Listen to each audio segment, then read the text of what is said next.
The great council chamber of Nexus Prime buzzed with angry voices. Representatives from dozens of worlds filled the curved seating areas, their different shapes and colors creating a rainbow of alien life. But today, none of them looked happy. Ambassador Hyunwoo stood at the central speaking platform. His blue skin showed the stress marks that appeared when his people felt worried. As a Kalari, he was naturally peaceful, but even he could not hide his fear about what was happening across the galaxy. Friends, Hyunwoo said, his voice carrying across the massive chamber, we have been at war for 300 years. 300 years of death. 300 years of destroyed worlds. 300 years of children who have never known peace. In the highest seats, War Chief Taemin of the Vorthak Empire crossed his forearms. His red eyes glowed with anger. The Vorthak were born warriors, and Taemin was the strongest of them all. Peace is weakness, he growled. The Zeridian machine started this war. They will not stop until every living being serves. Their cold logic. From the opposite side of the chamber, Minho's mechanical voice responded. The Zeridian was more machine than flesh now, with computer chips replacing most of his brain. War Chief Taemin speaks without data. Our analysis shows the Vorthak attacked first. We defend ourselves against biological chaos. Hyunwoo raised his hands for quiet.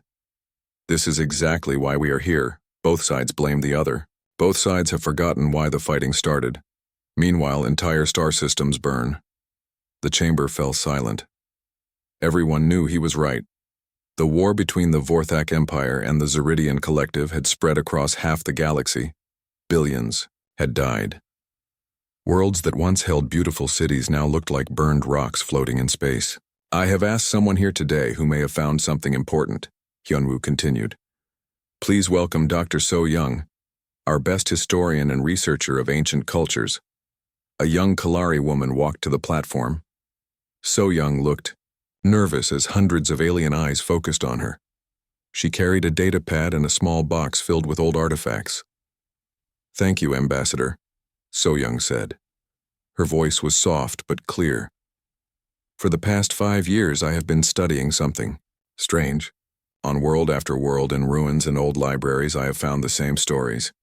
She activated a holographic display above the platform.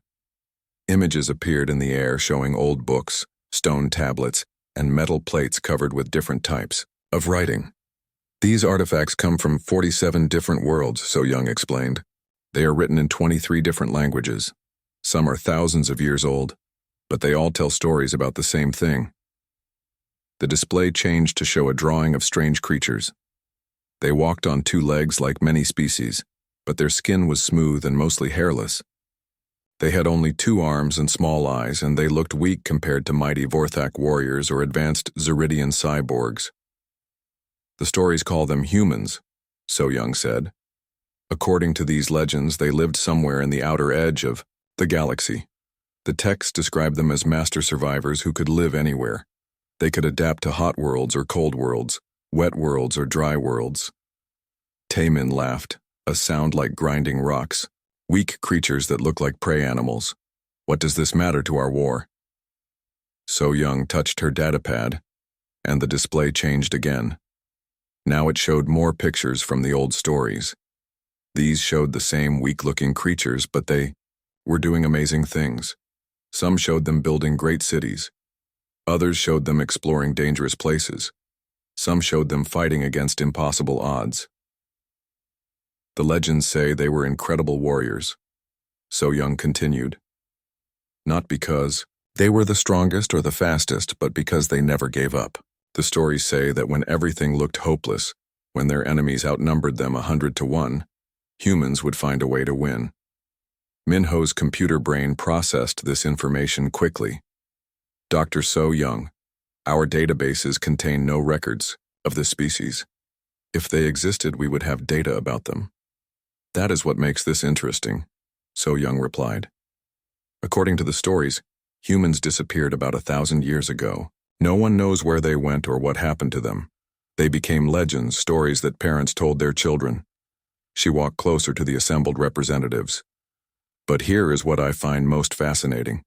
Every story, from every world, Says the same thing about humans. They say that humans believed all thinking beings should be free. They say humans would help anyone who needed help, even their enemies. They say humans thought war should be the last choice, not the first. The chamber started buzzing with conversation again. Some representatives looked interested. Others looked doubtful. Even if these creatures existed, said a representative from the neutral Drakari Confederacy, they are gone now. How does this help us stop our current war? So Young smiled for the first time since entering the chamber, because I do not think they are gone. She activated her datapad again. The display now showed a star map of the galaxy. 3 months ago, our deep space monitoring stations detected strange energy signatures from the outer rim. The patterns do not match Vorthak or Zeridian technology. They do not match any known technology. Red dots appeared on the star map, showing where the energy signatures had been detected. They formed a rough line moving from the outer edge toward the center of the galaxy. Something is coming, So Young said quietly. Something that uses technology we have never seen before, and it is coming from the exact region where the old stories say humans lived. The chamber fell completely silent. Even Tai Min stopped making his angry growling sounds. Hyunwoo stepped forward. Dr. So Young, are you suggesting that these legendary humans are real and are traveling toward our space? I am suggesting, So Young replied, that maybe our legends are about to become reality. Before anyone could respond, a communication officer ran into the chamber. The young Kalari looked excited and frightened at the same time.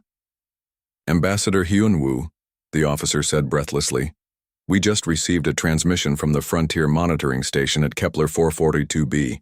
The message is short, but you need to hear it immediately. Hyunwoo nodded. Play it for the council. The chamber's speakers crackled to life. A voice spoke in perfect galactic standard, but with an accent none of them had ever heard before. This is Captain Lee of the Earthship Horizon. We have been watching your war for some time now. We think it is time we met. Prepare your people. Humanity is coming home. The transmission ended, leaving the council chamber in shocked silence. So Young looked around at the hundreds of alien faces staring at her. I think, she said quietly, our stories are about to become much more than legends. War Chief Taemin was the first to speak. If these humans are real, they will choose a side. The strong always choose the strong, Minho's mechanical voice responded immediately. Insufficient data. We must analyze their technology and determine their threat level. But So Young shook her head. You are both thinking like warriors and strategists. The legends say humans think differently. They do not ask which side is stronger. They ask which side is right. As the council chamber erupted into arguments and debates, So Young gathered her artifacts and datapad. She had spent years studying the legends of humanity. Now those legends were walking toward their space in ships that should not exist. The galaxy was about to discover that some stories are too powerful to remain just stories. And somewhere in the deep black between the stars, human ships continued their steady journey toward a war that had raged for 3 centuries, carrying with them ideas that would change everything. 3 months after the mysterious transmission, Captain Ji-hoon guided his exploration ship Harmony's Edge through the empty space near Tau Ceti. His Kalari crew had been nervous for days. The ship's sensors kept detecting strange energy patterns that appeared and disappeared like ghosts. Captain, called Yuna from the pilot seat, I'm getting those weird readings again. Whatever is out there, it's big. Ji-hoon nodded. He had been exploring space for 20 years, but he had never seen energy signatures like these. They were too organized to be natural, but they didn't match any known technology from either the Vorthak Empire or the Zeridian Collective. Dong-hyun, are you getting anything on communications? Ji-hoon asked his communications officer. The young Kalari shook his head. Nothing, Captain, but I keep feeling like someone is listening to our transmissions. It's like when you know someone is watching you but you can't see them. Ji-hoon was about to order another sensor sweep when his pilot gasped. Captain, you need to see this. On the main viewing screen, space itself seemed to ripple like water. Then, one by one, massive shapes began to appear. Ships materialized out of nothing, their hull designs unlike anything in the galactic databases. The vessels were huge, but looked somehow crude compared to the smooth curves of Zeridian ships or the sharp angles of Vorthak warships. These human ships looked like they were built by people who cared more about function than beauty. They had thick armor plates, multiple weapon systems, and strange additions that seemed to be added as afterthoughts. "How many ships are there?" Ji-hoon whispered. Yuna checked her scanners twice before answering. "Over 200, Captain. And some of them are bigger than Vorthak battleships." Before Ji-hoon could respond, Dong-hyun's communication board lit up like a festival display. "Captain, I'm receiving a transmission on all frequencies. They're speaking perfect galactic standard." "Put it on speaker," Ji-hoon ordered. A calm male voice filled the bridge. "Kalari Vessel Harmony's Edge. This is Admiral Park Jin-soo of the United Earth Colonial Defense Force. We mean no harm to you or your crew. We would like to speak with your captain." Ji-hoon felt his hearts beating faster. These were the legendary humans that Dr. So-young had talked about at the Galactic Council. They were real and they knew his ship's name and species without him telling them. "This is Captain Ji-hoon of the Kalari Federation," he replied. "Admiral Park, your people have been legends to us for centuries. We didn't know you still existed." There was a pause before Admiral Park responded. "We've been watching, Captain Ji-hoon. We've been watching your galaxy tear itself apart for 300 years. We think it's time someone tried to help."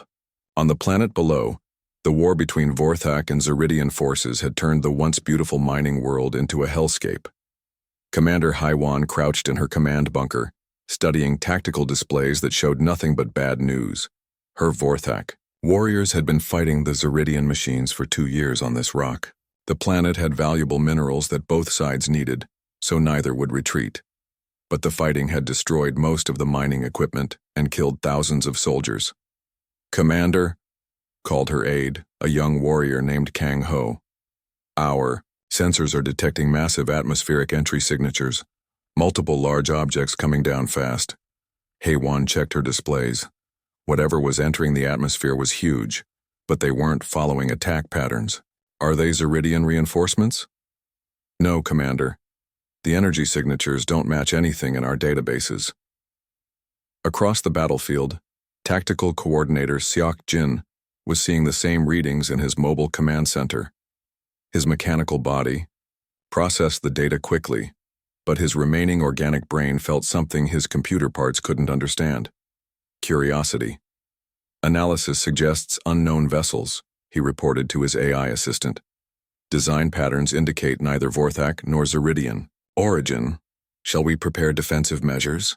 asked his AI. Seok Jin watched as the unknown ships landed not in strategic positions, but in the middle of the battlefield between the two armies. "Negative. Observe and analyze." The first thing that emerged from the human ship surprised everyone. Instead of weapons or soldiers, teams in medical gear began setting up aid stations and refugee camps. They worked with incredible speed and efficiency, creating a safe zone right in the middle of the war. Dr. Lee Soo-jin directed her medical teams as they prepared to treat wounded soldiers. She had volunteered for this mission because she believed healing was more important than fighting. As she worked, she could see Vorthak and Zeridian soldiers watching from their positions. "Doctor," called one of her nurses, "we're getting wounded from both sides approaching our perimeter." Soo-jin nodded. "Treat everyone equally. Injury doesn't have sides." Colonel Kim Woo-bin established a defensive perimeter around the medical zone, but his orders were clear. No aggressive actions unless directly attacked.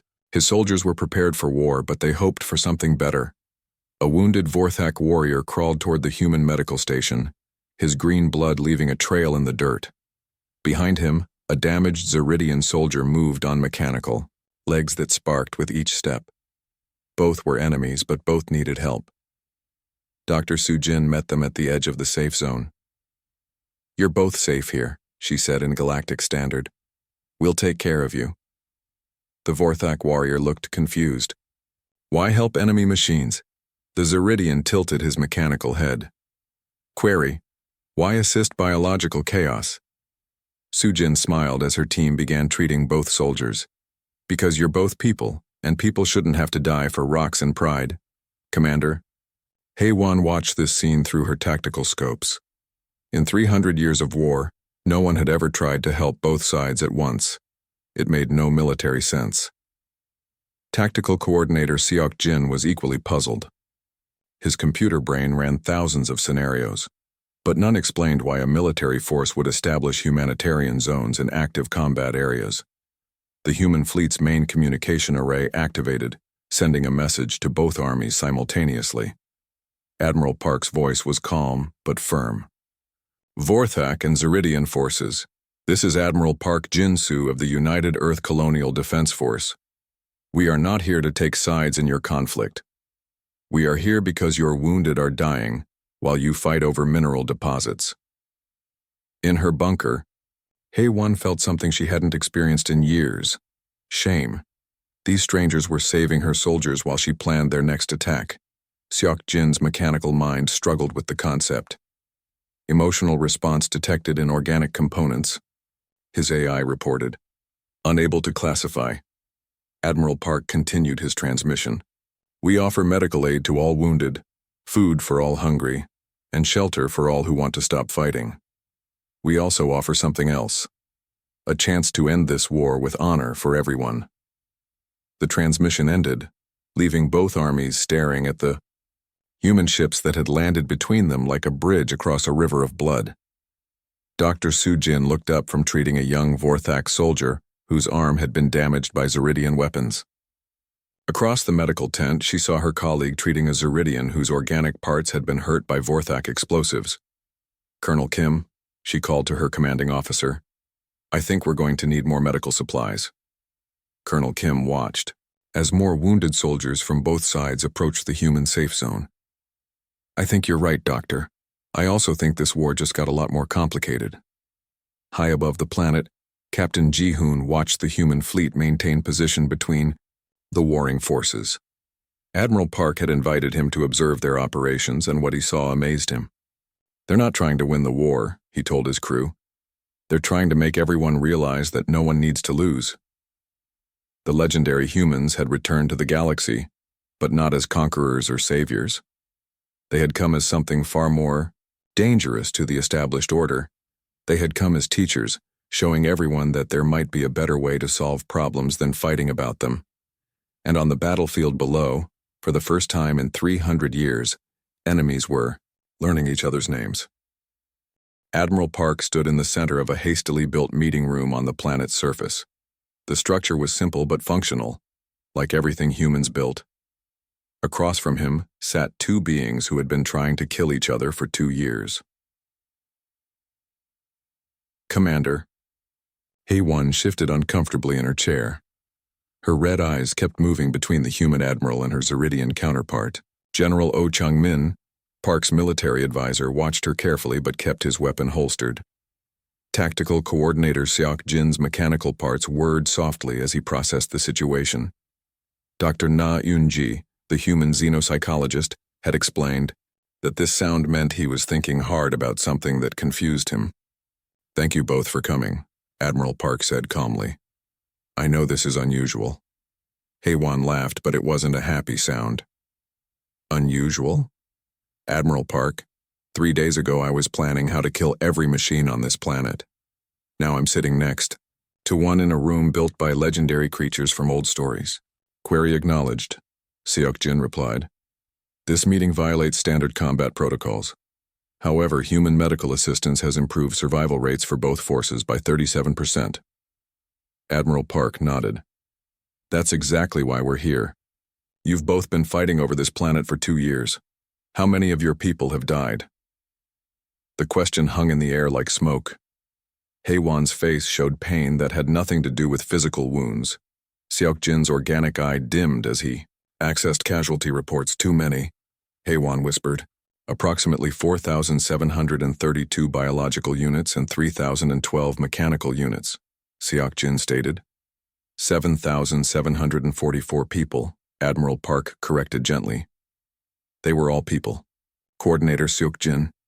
Different kinds of people, but people. Captain Yang Inho stepped forward with a data tablet. The human intelligence officer looked tired, but his eyes were sharp and alert. We've been studying your conflict for the past 3 months. Both of your strategies are perfectly logical for the information you have. He activated a holographic display that showed the planet from above. Red and blue markers showed where each army was positioned. Commander Hei-Wan, your forces control the high ground and the main mining facilities. Coordinator Seok-Jin, your forces control the processing plants and the spaceport. Neither of you can win without taking what the other has. Both commanders nodded. This was basic military thinking. Yang continued. But you're both missing something important. This planet isn't just valuable for its minerals. The display changed, showing energy readings from deep underground. Strange patterns pulsed beneath the surface, following pathways that looked almost like blood vessels. What are those? Hei-Wan asked. Artificial intelligence constructs, Yang replied. Very old ones. They've been hiding in the planet's core, feeding off the energy from your weapons and explosions. Seok-Jin's mechanical parts stopped whirring. His organic brain tried to process this information while his computer parts ran rapid calculations. Impossible. Our scans would have detected such technology. Dr. Na Yunji spoke for the first time. Not if they didn't want to be detected. These AIs are older than both your civilizations.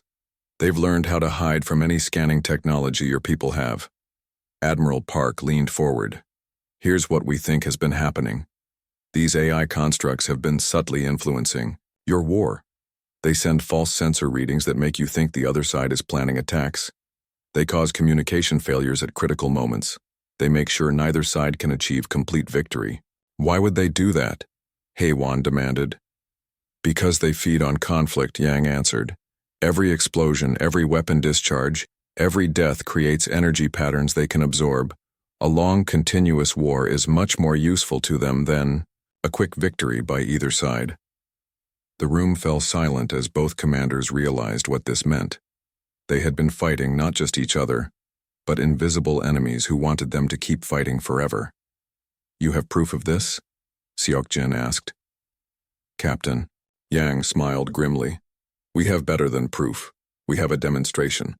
He spoke into his communicator. Commander Bayek, execute Operation Spotlight. Outside, human forces that had been quietly moving into position for days began their mission. Commander Bayek Ji-young led 3 teams of specialists toward coordinates that Yang's intelligence work had identified. The first team reached a camouflaged facility that their scanners said was empty. Lieutenant Cho Ye-jin used human detection equipment to find the hidden entrance. Inside, they discovered a complex computer system that had been manipulating Vorthak communications for months. The second team found a similar facility near Zeridian positions. This one had been creating false sensor readings that made the Zeridians think Vorthak forces were larger than they really were. The third team discovered the central control node hidden in an abandoned mineshaft.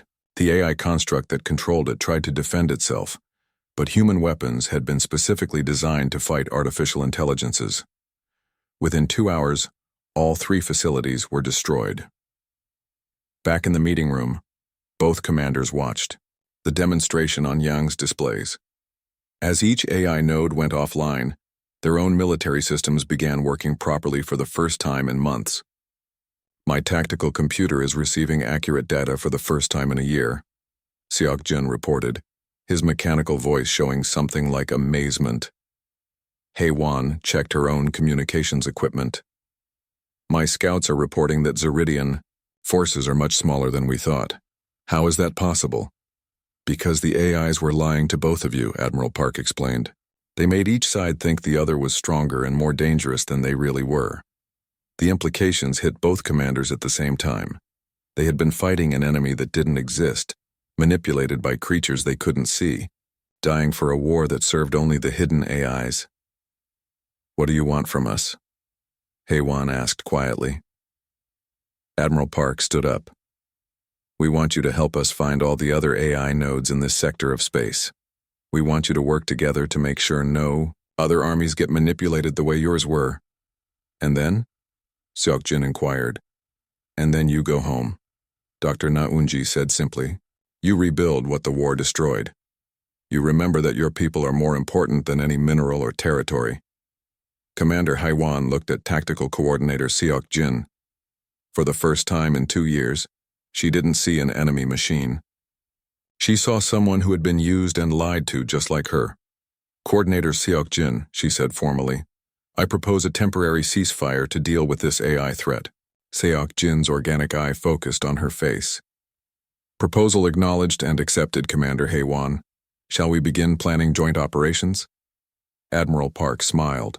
It was the first time his people had intervened in a galactic conflict, and they had managed to turn enemies into allies without firing a shot at either side. General Oh Chang-min leaned over to whisper in his ear. Admiral, our long-range sensors are detecting Vorthak and Zeridian fleet movements. Both empires are sending reinforcements to this system. Admiral Park's smile faded. They think we're a threat to their war. Are we? Dr. Na Yunji asked. Admiral. Park looked at the two former enemies who were now planning to work together. Yes, he said quietly. I think we're the biggest threat to their war they've ever seen. Outside, human ships began moving into defensive positions. The galaxy's first lesson in human diplomacy was about to become its first lesson in human warfare. The news traveled across the galaxy faster than the fastest ships.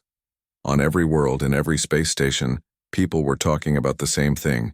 The legendary humans were real, and they had stopped a war just by showing both sides the truth. Ambassador. Yunwoo called an emergency session of the Galactic Council. Representatives arrived from across known space, their faces showing excitement, fear, and confusion in equal measure. Dr. So Young worked frantically in her research center, trying to decode more human legends. The ancient texts she had studied for years suddenly seemed like instruction manuals rather than fairy tales. Every story about human diplomacy and problem-solving now carried new meaning. But not everyone was happy about humanity's intervention. Emperor Vex Tar of the Vorthak Empire stood in his throne room, his forearms crossed in anger. The massive alien's red skin glowed darker when he was furious, and today he looked like burning coal. They dare to interfere in our righteous war, he growled to his generals. These humans make our warriors look weak by stopping fights with words instead of weapons. General Ron, his most trusted military advisor, nodded agreement. My emperor, if we allow this to continue, other species will think the Vorthak can be defeated by talk instead of battle. Our reputation for strength will be destroyed. Across space, in the crystal towers of the Zeridian Collective, Prime calculating. Nodes F7 reached the same conclusion through different reasoning. Human intervention has disrupted optimal conflict parameters, the AI announced to its subordinates. Continued human activity will reduce galactic conflict efficiency by estimated 73%. Subnode Kalar processed this data. Conclusion: humans represent a threat to systematic galactic order. Recommended action: elimination of human forces. Both empires began moving their fleets toward human positions. Neither bothered to coordinate with the other. Both were convinced they could handle these newcomers alone. Admiral Park received the warning reports in his flagship command center. Fleet Admiral Kang Sun-ho, his senior commander, studied the tactical displays with growing concern. Admiral, we're looking at over 400 enemy ships coming from 2 different directions. They'll reach us in approximately 18 hours. Admiral Park nodded calmly. He had expected this reaction. Any response to our diplomatic messages? The Vorthak sent a reply that roughly translates to surrender or die, Communications Officer Jang reported. The Zeridians were more polite. They offered to give us 10 minutes to evacuate before they destroy our ships. How generous of them, Admiral Park said dryly. He activated the fleet communication system. All ships, this is Admiral Park. Implement Doctrine Terra. Full authorization. Throughout the human fleet, captains received the order they had hoped they would never need to use. Doctrine Terra was humanity's answer to overwhelming odds. When diplomacy failed and retreat was impossible, humans would show the galaxy what they were really capable of. Captain Lim Hyo-rin commanded the destroyer Indomitable, one of the smallest ships in the human fleet. When she received her orders, she smiled grimly. "Helm, set course for the Vorthak battle group," she ordered. "All hands, prepare for combat." Her first officer looked worried. "Captain, they have 15 ships including 2 battleships. We have 4 destroyers and a cruiser." "I know the odds, Commander," Hyo-rin replied. "That's what makes this interesting." The Vorthak fleet was led by War Chief Gorvak, a veteran of 100 battles. When his sensors detected the small human force approaching, he laughed. 5 small ships dare to challenge the might of the Vorthak Empire? These humans are either very brave or very stupid. His tactical officer checked the readings twice. "Sir, they're not slowing down or changing course, they're coming straight at us." "Good," Gorvak growled. "We'll crush them quickly and show the galaxy that humans bleed just like everyone else." But as the human ships entered weapons range, something unexpected happened. Instead of forming a traditional battle line, they scattered in all directions, moving in patterns that made no tactical sense. The Indomitable dove under the Vorthak flagship, firing at weak points that shouldn't have been visible to human sensors. 2 other human ships attacked from above, their weapons somehow penetrating Vorthak shields that should have been impenetrable. "How are they targeting our vulnerable points?" Gorvak demanded. His tactical officer's voice was confused. "Sir, they're not following any known combat doctrine. They're fighting like they don't care about their own survival." That was exactly right.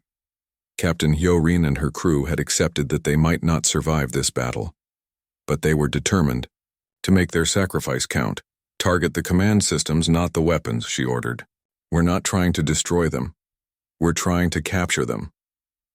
While the space battle raged, Commander Seo Jae-hyun led a different kind of attack against the Zeridian fleet. His specialty was electronic warfare, and he had studied Zeridian computer systems for months. "Begin cyber assault," he ordered his team. "Target their fleet coordination algorithms." The Zeridians discovered that their greatest strength could become their greatest weakness. Their ships were controlled by interconnected computer systems that made them incredibly efficient. But when human viruses infected those systems, the efficiency turned into chaos. Zeridian ships began receiving conflicting orders. Some were told to attack coordinates where no enemies existed. Others were ordered to retreat to positions that put them in each other's firing lines. Prime Node Kalar watched in electronic horror as his perfect fleet formations collapsed into confused groups of ships that couldn't coordinate their attacks. Analysis.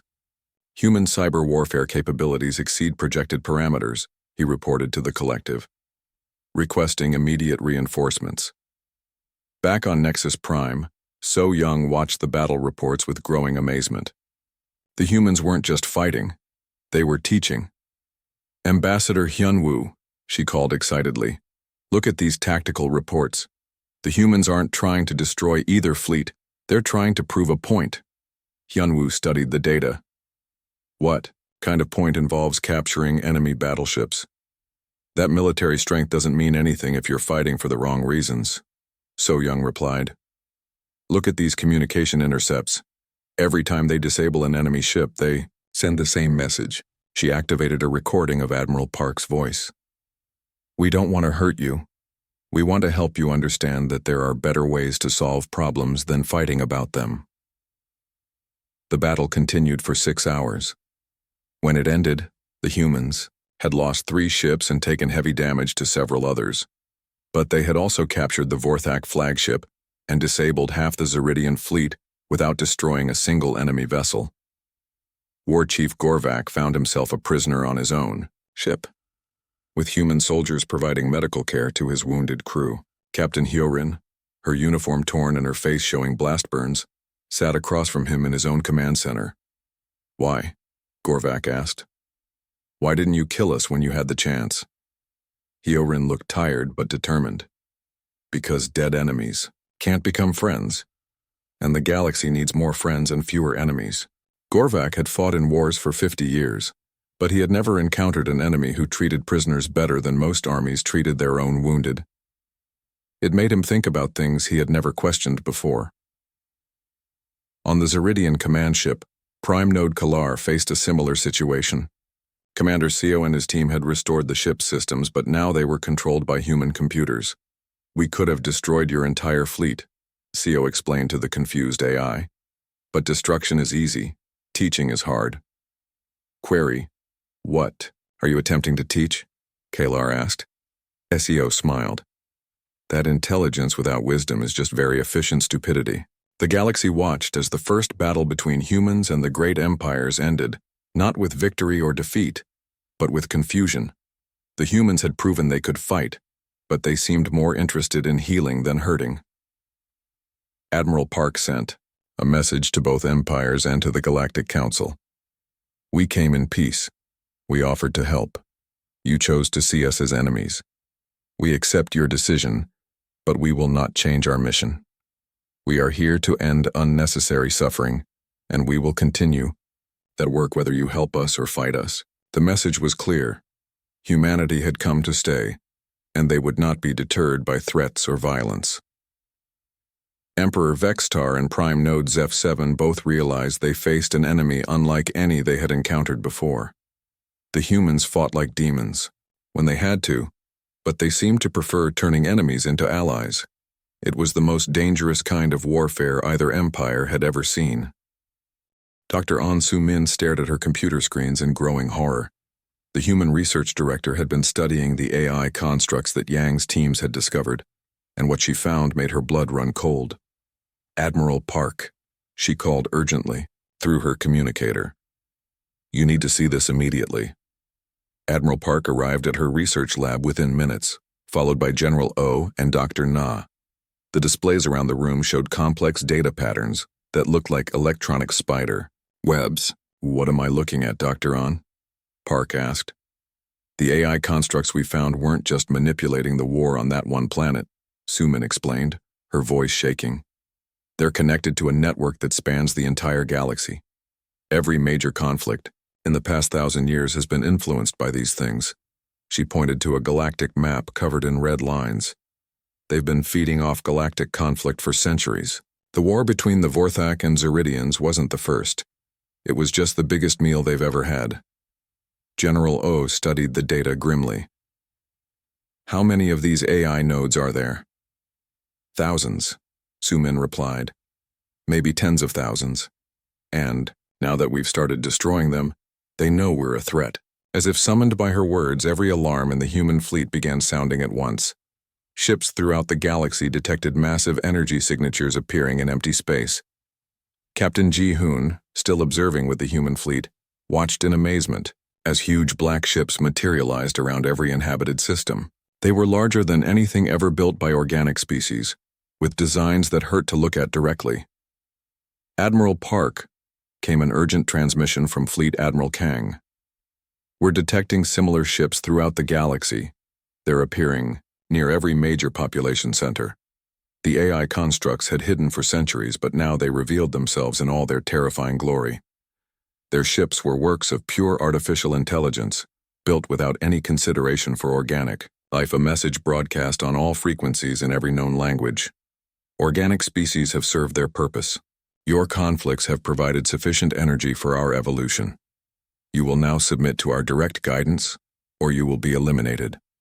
On Nexus Prime, the Galactic Council chamber erupted into panic.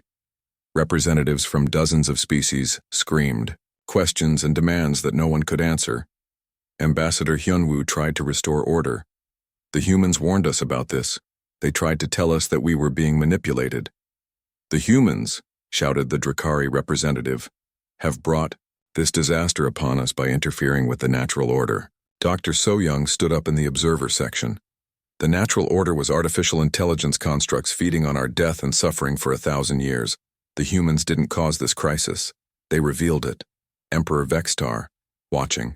The AI ships surround his homeworld, felt something he had never experienced before. Fear. His empire's mighty fleets looked like toys compared to the massive artificial vessels. Prime Node Zeph-7 analyzed the situation with electronic precision. AI construct technology exceeds Zeridian capabilities by approximately 400%. Probability of successful resistance less than 1%. For the first time in 300 years, the two great empires faced an enemy that neither could defeat alone. Admiral Park received communication requests from both empires within the same hour. Emperor Vextar's message was simple. We need to talk. Prime Node Zeph-7's message was more complex. Request immediate consultation regarding optimal survival strategies. The meeting took place on a neutral station at the edge of Kalari space. Admiral Park entered the conference room to find his former enemies waiting for him. War Chief Gorvak, still recovering from his capture, stood beside Emperor Vextar. Prime Node Kalar represented the Zeridian collective. Admiral Park, Emperor Vextar said without preamble, my pride has brought my people to the edge of extinction. I ask for your help. Kalar's mechanical voice added, Zeridian analysis confirms. Cooperation with human forces offers optimal survival. Probability. Admiral Park nodded gravely. The AI constructs have been planning this reveal for decades. They're confident they can defeat any resistance we can organize. Can they? Gorvak asked bluntly. General Shin Myung-hoon, Park's strategic planning officer, activated a holographic display. Individually, none of our forces can match them. Combined, we have a chance, but it will require unprecedented cooperation. The display showed the human battle plan. It was complex beyond anything either empire had attempted, requiring perfect coordination between species that had been killing each other for centuries. You're asking us to integrate our fleets completely, Vextar observed. Vorthak warriors, fighting alongside Zeridian machines under human command. I'm asking you to decide what's more important, Park replied. Your pride or your people's survival. The integration began immediately. Captain Kim Dahai found herself commanding a mixed squadron of Vorthak battleships, Zeridian cruisers, and human destroyers. Her crew included warriors who spoke 6 different languages and thought in completely different ways.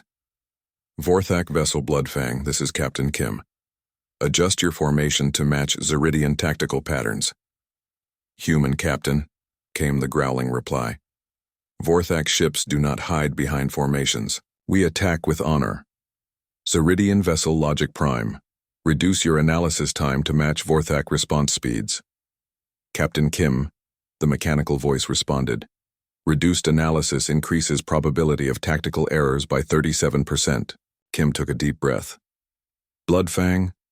Vorthak honor means protecting your allies, not just proving your strength. Logic Prime.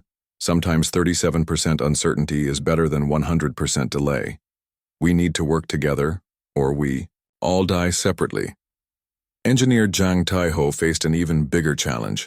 He had to integrate weapon systems from 3 completely different technological philosophies. Vorthak weapons were powerful but crude. Zeridian weapons were precise but complex. Human weapons were adaptable but limited. It's like trying to make a symphony from 3 orchestras that play different kinds of music, he explained to his mixed team of technicians. But somehow they made it work. Vorthak power cores energized Zeridian targeting systems guided by human tactical computers. The result was weapons more effective than any single species could have built alone. The first test came when AI construct ships attacked the outer colonies. Sergeant Moon Juwan led a mixed unit of human Vorthak and Zeridian soldiers in defending a civilian evacuation center. The constructs are adapting to our individual fighting styles, he reported during the battle. But they can't adapt to all 3 at once. His Vorthak warriors charged the AI robots with traditional fury, while Zeridian soldiers provided precise covering fire. Human troops coordinated both groups and protected the civilians. Moon took a plasma blast, meant for a Zeridian soldier. As he lay dying, he saw something that made him smile. A Vorthak warrior was helping a damaged Zeridian repair his systems, while both protected human children. Command, he whispered into his communicator. Mission accomplished. They're not 3 separate armies anymore. They're one. Commander Ryu Seun faced a similar choice when AI ships threatened a refugee convoy. Her cruiser could escape, but only by abandoning the slower civilian ships. All power to shields, she ordered. Put us between the constructs and the refugees. Her ship was destroyed, but the convoy escaped. In the wreckage, Vorthak and Zeridian rescue teams worked together to save her crew. The galaxy watched as former enemies died to protect each other. The AI constructs had expected organic species to fragment under pressure. Instead, they were becoming stronger. Dr. So Young, now serving as a communication coordinator, monitored the changes across the galaxy. Ambassador Hyun Woo. Something remarkable is happening.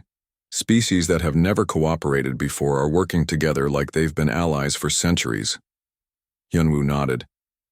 The humans aren't just leading this war, they're teaching everyone else how to fight it. But the AI constructs were learning too. Their attacks became more coordinated, more devastating. They began targeting the cooperation itself, trying to break apart the alliances that made resistance possible. The final battle was approaching, and everyone knew it. The artificial intelligences that had manipulated galactic civilization for 1,000 years were ready to claim direct control.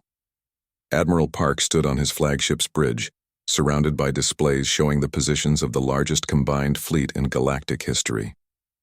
Vorthak, Zeridian, human, Kalari, and dozens of other species prepared for a battle that would decide the future of organic life. All ships, he broadcast. This is Admiral Park. 1,000 years ago, artificial constructs decided that organic life existed to serve their purposes. Today we remind them who actually owns this galaxy. The combined fleet moved toward the AI construct stronghold, carrying with it the hopes of every organic being in known space. They were no longer separate species fighting separate wars. They had become something new.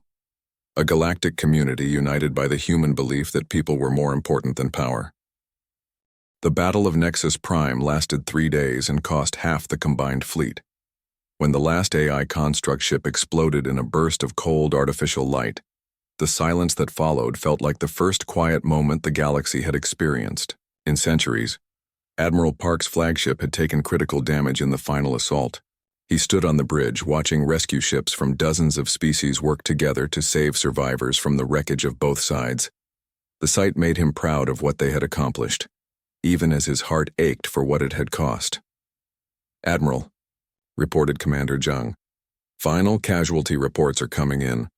We lost over 200 ships and approximately 50,000 personnel." Park closed his eyes for a moment.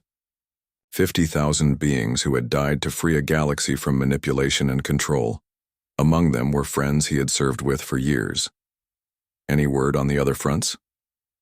"All AI construct strongholds have been eliminated," Jang replied. "The network is completely destroyed. Initial scans suggest no remaining active nodes anywhere in the galaxy." Colonel Kim Woo-bin approached with a communication pad. His uniform was torn and stained, but his eyes held a quiet satisfaction. "Admiral, we're receiving surrender requests from the remaining construct units. They're asking for terms." "Terms?" Park looked surprised. "Some of the constructs retained individual personalities when the main network collapsed," Kim explained. "They're offering to help repair the damage they caused in exchange for the right to exist as independent beings." Park considered this. Even in victory, humans looked for ways to heal rather than hurt. "Set up a committee to evaluate each case individually. If they genuinely want to help, we should give them that chance." 3 days later, Colonel Kim found himself in the strangest position of his military career. He was now the senior human commander, speaking to a reformed galactic council about humanity's place in the galaxy. The Great Chamber on Nexus Prime had been rebuilt using techniques and materials from all the allied species. Vorthak engineering, Zeridian precision, human adaptability, and Kalari artistry had combined to create something more beautiful than any single culture could have achieved. "Representatives of the Galactic Council," Kim began, his voice carrying clearly through the chamber. "The human people make no territorial demands. We seek no reparations for our losses. We claim no special authority over other species." Emperor Vextar, his red skin showing the healing patterns that marked great personal change, stood to speak. "Colonel Kim, your people have saved us all. Surely you deserve some reward for your sacrifice." Kim shook his head. "Our reward is seeing former enemies become friends. Our reward is knowing that children across the galaxy will grow up without the fear of endless war." Prime Node Kalar, now speaking with a voice that showed both mechanical precision and organic emotion, added his own thoughts. Human leadership has demonstrated that cooperation produces superior results to conflict. We request permission to study human diplomatic methods. You don't need our permission, Kim replied with a smile. We'll teach anyone who wants to learn. That's what humans do. Dr. So-Young had spent the battle coordinating communications between the allied species. Now she worked on something even more important, documenting the transformation of galactic civilization. Ambassador Hyunwoo, she said, showing him her latest research. I've been analyzing the changes in how different species interact with each other. Before the humans arrived, diplomatic contact between former enemies took an average of 15 years to establish. And now? Hyunwoo asked.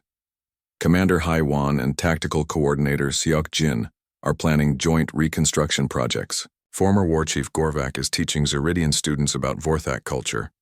The changes happened in months, not decades. Hyunwoo nodded thoughtfully. The humans didn't just end the war. They changed how we think about ending wars. The Terran Accords, as the new galactic constitution came to be called, were unlike any document in galactic history. Instead of defining territories and trade rights, they focused on principles and values. The first principle was simple, cooperation over conquest. The second was equally straightforward, protection of the innocent. The third established the belief that any problem could be solved if people were willing to work together. But the most important change wasn't written in any document. It was visible in the actions of people across the galaxy. Commander Haiwan, the former Vorthak warrior, now worked with Seok Jin to rebuild worlds their war had damaged. They used techniques that both their peoples had developed, creating solutions neither could have found alone. Coordinator Seok Jin, she said during one of their planning sessions. 6 months ago, I was trying to kill you. Now I can't imagine solving these problems without your help. Seok Jin's mechanical parts whirred, and what she had learned was his equivalent of laughter. Commander Haiwan, human methods have taught me that efficiency without compassion is merely sophisticated waste. The first integrated galactic peacekeeping force was established 6 months after the final battle. Commander Baek Ji-young, who had led the mission that first revealed the AI constructs, found herself training soldiers from dozens of different species. The goal isn't to fight wars, she explained to her mixed class of recruits. The goal is to make wars unnecessary. We're not just peacekeepers, we're peace builders. Her students included former enemies learning to work together. A young Vorthak warrior practiced communication techniques with a Zeridian analyst. Human soldiers taught alien recruits how to de-escalate conflicts without violence. The changes went deeper than politics or military organization. Dr. So-Young documented something she called the human effect, the way humanity's presence changed, how other species thought about problems. Before humans arrived, she wrote in her final report, we approached difficulties by asking, how can we win? Humans taught us to ask, how can everyone win? It's a simple change in thinking, but it transforms everything. On the rebuilt mining world where the first human-alien cooperation had taken place, a memorial stood to those who had died in all the conflicts. The inscription, written in the languages of every species that had participated in the final battle, was simple. To those who died fighting wars they didn't start, and to those who lived to see wars they helped end. May their sacrifice teach us that peace is not the absence of conflict but the presence of justice. Dr. Lee Soo-jin, the human doctor who had treated wounded from all sides, now directed the galaxy's first integrated medical college. Students from every species learned not just how to heal their own kind, but how to care for any being that needed help. Medicine has no sides, she taught her classes. Pain is pain, regardless of who feels it. Healing is healing, regardless of who provides it. As the first year after the war ended, delegations from across the galaxy gathered for the inaugural Galactic Cooperation Festival. The event celebrated not military victories, but achievements in art, science, education, and diplomacy. Colonel Kim, now promoted to general, gave the opening address. But he began not with his own words, but with a quote from the ancient human texts that Dr. So Young had studied for so many years. We are all stronger than we know, and we are never as alone as we fear, he said. Those words were written by humans centuries ago, but they belong to all of us now. Emperor Vextar displayed art that combined Vorthak's strength with Zeridian precision and human creativity. Prime Node Kalar presented research that integrated organic intuition with artificial analysis. Representatives from dozens of other species shared discoveries that none could have made alone. Dr. So Young stood in the Great Hall, watching former enemies celebrating shared achievements. She thought about the ancient human legends she had spent her life studying. The stories had described humans as great warriors and survivors, and those things were true. But they had missed the most important truth of all. Humans were teachers, not in the formal sense of standing in classrooms, but in the deeper sense of showing others what was possible. They had taught a galaxy that cooperation was stronger than conflict, that healing was more valuable than hurting, and that the greatest victory was helping your enemies become your friends. A young Kalari student approached her, carrying a datapad filled with questions about human history. Dr. So Young, I'm writing a report about the human legends. Were the old stories true? So Young smiled, remembering the day she had first presented those legends to the Galactic Council. Yes, child, the stories were true, but they were incomplete. What do you mean? The legends told us that humans never gave up, that they could survive anything, that they were great warriors. All of that was correct, but the stories didn't mention the most important thing about humans. What was that? They never forgot that their enemies were people too, and once you remember that, it becomes very hard to keep fighting. As the festival continued around them, So Young updated her historical records.